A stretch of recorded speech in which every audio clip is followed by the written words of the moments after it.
There is a big South African influencer dating a politician. They're paying rent for her. And they give a girlfriend allowance of 200K monthly. And she gets it cash. Only cash. Big influencer. Wait, Big I think I've seen influencer. this Who? somewhere. People look up to this influencer thinking it's Brent Deals. You know, I was just doing what I do, doom scrolling, because I was waiting for my game to load. And I thought to myself, with the recent events that have transpired, thanks to this Alebuga scam slash um, human theft ring, I realized that we kind of let it go a little quicker than we should have because we're desensitized. I honestly believe that us as a nation are desensitized to certain things because almost every week it's something new, right? Like the constant fire stream of like this outrageous thing happened, then this outrageous thing, then this outrageous thing, then this outrageous thing. It kind of desensitizes people to a lot of things. Like we can get outraged, right? We can get outraged, we can get upset and everything, but then the outrage doesn't last very long because there's always a new like heinous thing to top the one before it, if you know what I mean. Like there's always something worse or something new that's terrible that's happening in the country at a near constant basis. Like you'll see next month there'll be something fresh, there'll be something new, which will once again have us all up in arms and all in a big uproar about it. And honestly, I a lot of people are starting to say, "Oh no, we're starting to lose steam. It's a sign of like people. It's a sign of the nation being like um quick to forget and whatever." And I was like, I don't think so. I don't think it's a matter of us being quick to forget. Like if you see this one, the video I placed at the beginning of this video, the TikTok, the Open Chats TikTok podcast thing that I placed at the beginning, it shows that there's always something if you look deeper. I don't know if it was timestamped for before or after the Alabuga thing, but I'm guessing it was before. And these things I feel like they're too normalized, right? I feel like they are far too normalized in the sense that we've allowed a, well, let me first lay the foundation. Let me lay the groundwork for it, right? I believe that most of the crazy, outlandish things that come from that are that are unsurfaced, that are unhidden, are as a result of our continuous like leniency on bad behavior. I think we're not strict enough with people that there's always, oh no, this scandal happened or that scandal happened and so on and so forth. Like, let's also be frank, right? A lot of people were saying in regards to the Russian uh, scandal, many people were saying that no, the guy who's being placed, the alleged guy who's being placed at the helm of the alleged like scandal is is textbook calm and collected type of guy. It's almost as if the entire situation isn't phasing him. And then I got to thinking, I think he's allegedly being unfazed because, well, they could be much worse things that he's hiding, and he's just like, oh, this will blow over. Unlike if they find this skeleton in my closet, then I'll be scared. Like everyone has a breaking point, right? Everyone has a point where they crash out. And if an allegation of the likes of this allegation was to break out for the average person, that would be their breaking point, right? And it's normal. It's a normal human like response to have a crash out of fear. But when you see someone not being scared, means there are worse skeletons in the closet, guys. It means there are worse skeletons in the closet. That's my opinion. It's like I'll make an allegory for it. Like you come home late, and then your mom is like, you reek heavily of booze. what have you been doing? Were you drinking or whatever? And then they don't know that you were outside smoking out.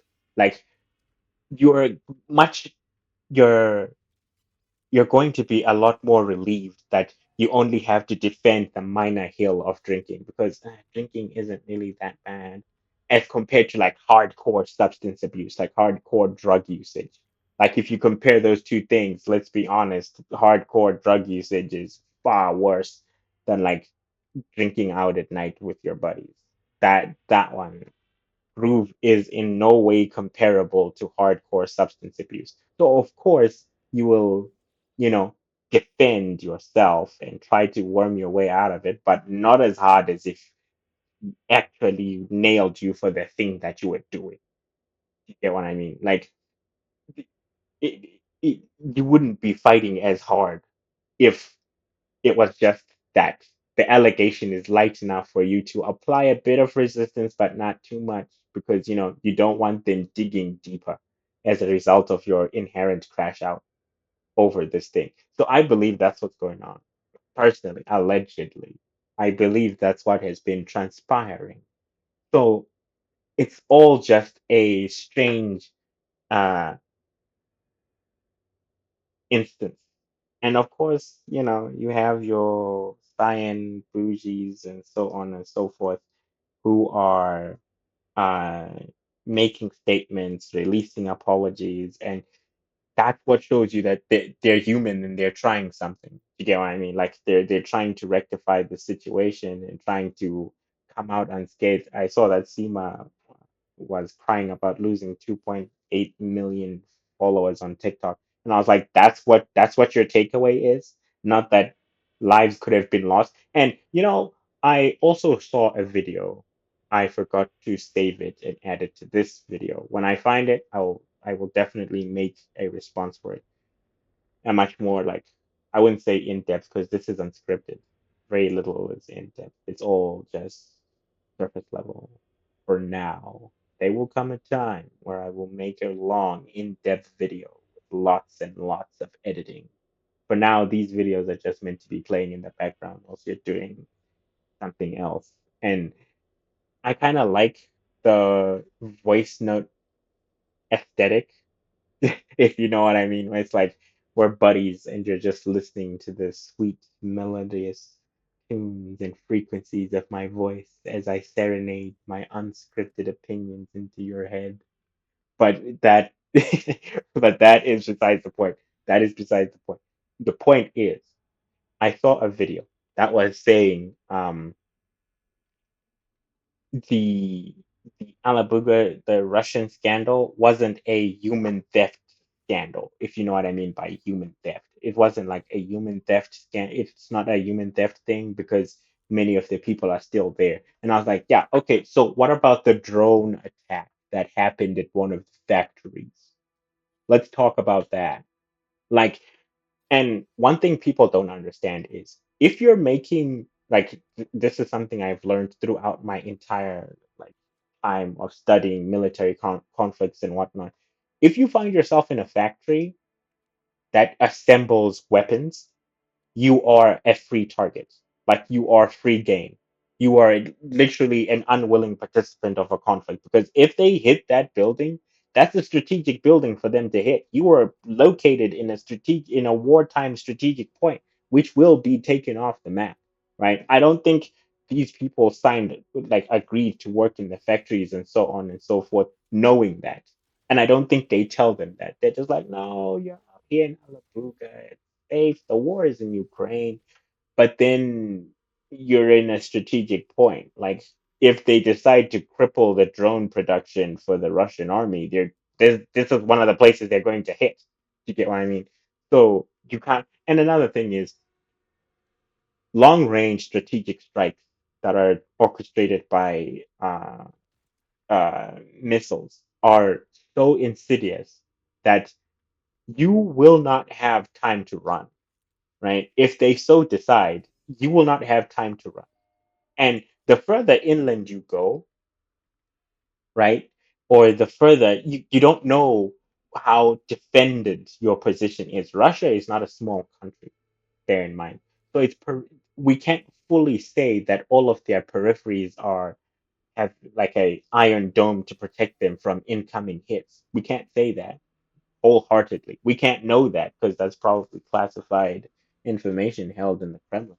But that's you can't be sure that you won't get hit. And the fact that the girls themselves have admitted that no, there was a hit on one of the dorms. I was like, why did you think they hit a dorm? Because they're trying to cripple production.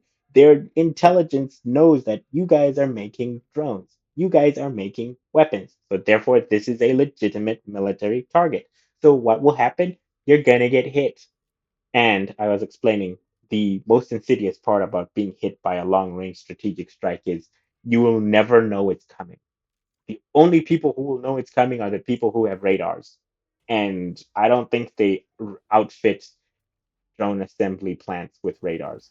So you will be putting the drone together, looking forward to going home and having your ramen noodles and yek cigarettes, and you just hear like the sound of a projectile hurtling towards your head when it's far too late. The moment you hear a missile, it's already too late. If you hear it, you're gone.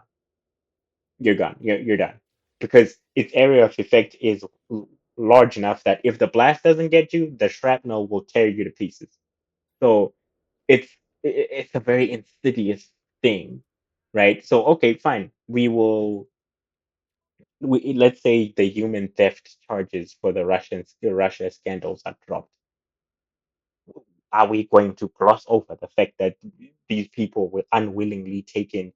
Well, they willingly went misinformed to a place and working for a company that is a legitimate target in a conflict.